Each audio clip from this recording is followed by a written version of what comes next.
Mine now.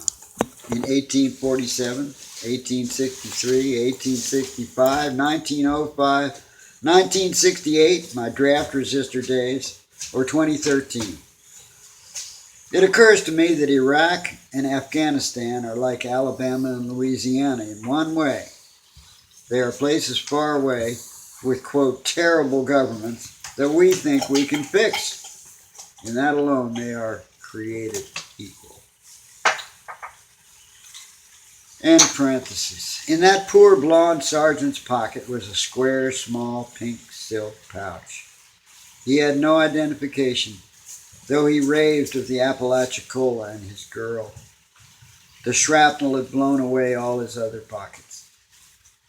In the pouch was a circular, 3-ply coil of pink pearls, small, but beautifully matched and graduated in size.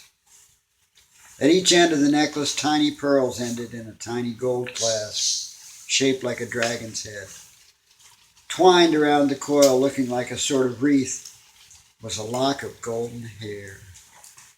This keepsake, I knew, was unutterably precious to the dead man, the first of our wounded that I buried.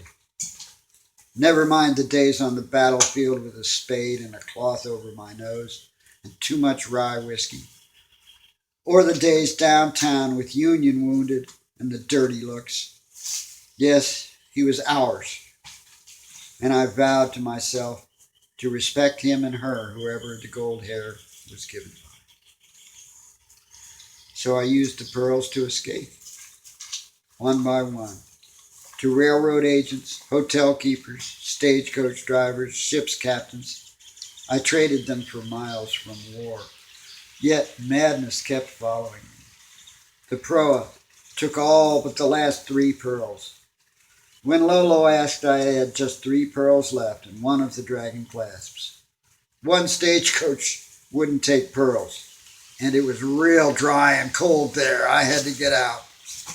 Some Apaches wanted the other clasp, but it escaped.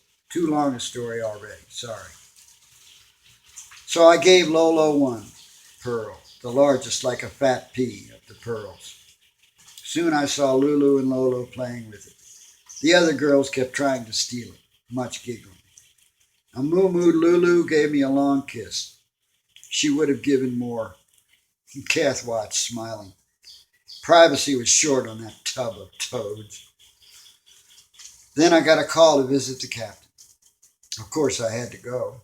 I was glad to shut the captain's cabin door and get out of the sleet. Twirling a glass of red wine, he greeted me amiably enough. Was that nervousness? Well, he had cause. Besides impending death, we still had no coal for steam and barely enough for cabin stoves. The day before, the 3 cannibals, brandishing big knives in the companionway, had demanded of the trapped captain that he turn south. He roared and broke a knife with his hands, hurling it at them. But now I was alarmed to see him looking meek, or was it shaken? Something must have happened to him. I guess I cared for him. Funny. He offered wine and I accepted. It was excellent Madeira, not too old. I had tasted quite a variety in my young years. I was good at poker, too. I had to be. He began, almost as a normal friend would. It was relaxing not to be afraid. You know those Vahinis, they sure are cute, ain't they? Real cut-ups. I'm real glad they joined us. All the boys love them. What was he getting at? That trick of your friend, the biting, gave me the best laugh in years. Well, I guess you noticed. I don't visit them in their cabin. It's because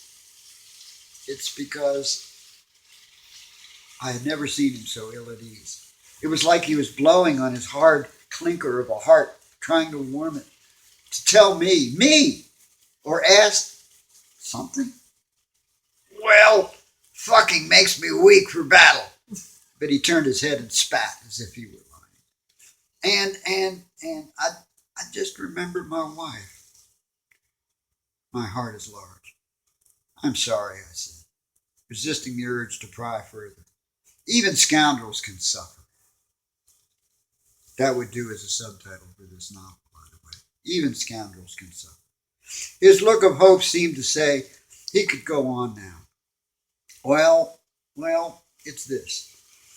I heard one of the girls talking about a pink pearl. I know Hawaii lingo. They're valuable, rare, might get us, you, something. His crude ruse fell apart. Still, I felt sorry as I waited. She said you might know something about it. Do you? I sensed the time. I reached into my breast pocket and pulled out the pink pouch. I had a shirt that week. Wordlessly, his shaking hands took it, and he looked inside. 2 tiny pearls, a dragon clasp, and a lock of golden hair. He let out a low, rending cry and buried his face in his hands with the pouch. I sat silent, waiting, guessing correctly. He said brokenly, he was our last hope. Lorena gone, my fair, bold Lorena. Impossibly fair, her hair. He was only a sergeant, but she loved him so. Every gator and egret on the Apalachicola knew their canoe courtship and feared their guns. My wild savage daughter and her noble woodsman lover. She is dead, killed by the stones I laid myself for our chimney. No, not them, it was Farragut. Weeping, he groped and spilled wine in glass. It broke. My wife, my Olivia she was, and is, unable to speak, they say, from shock. But she wrote me once, yes, oh God. I felt tears, I still do. But what to do? I surprised myself. I said, do you have any hashish? He did. Still crying and crumpling the pouch, he fumbled and found a big little box and a long opium pipe. I thought, it'll do. Hardly anything worth repeating was said in the next hour, but if it was, I'll make it up for you later, I think. But it was good hashish, I know. P.S. There was something. Some things I told him. Hash makes me talk. He needed company, like I do now. The people in the town of Gettysburg reviled us, old neighbors, because we healed rebels. I wore my gray hat defiantly after Arthur died. You'll hear about Arthur later. Shopping for peanuts, beans, and quinine. I found none of that for malaria. I was splattered with mud. Boys yelled. All their houses were stained with Yankee blood. Looked just like ours. Every book gone. The blue wounded many of them understood, especially the older ones. They'd raise themselves painfully as I passed and shake my hand, while others glared. One old sergeant muttered, those ribs fought damn hard. No more to say. Captain McNaughton cried. I don't know to this day if he was listening. I cried too, watching Lee's sodden troopers saying farewell to their comrades in our barn door. The rain wouldn't stop. They were all doomed.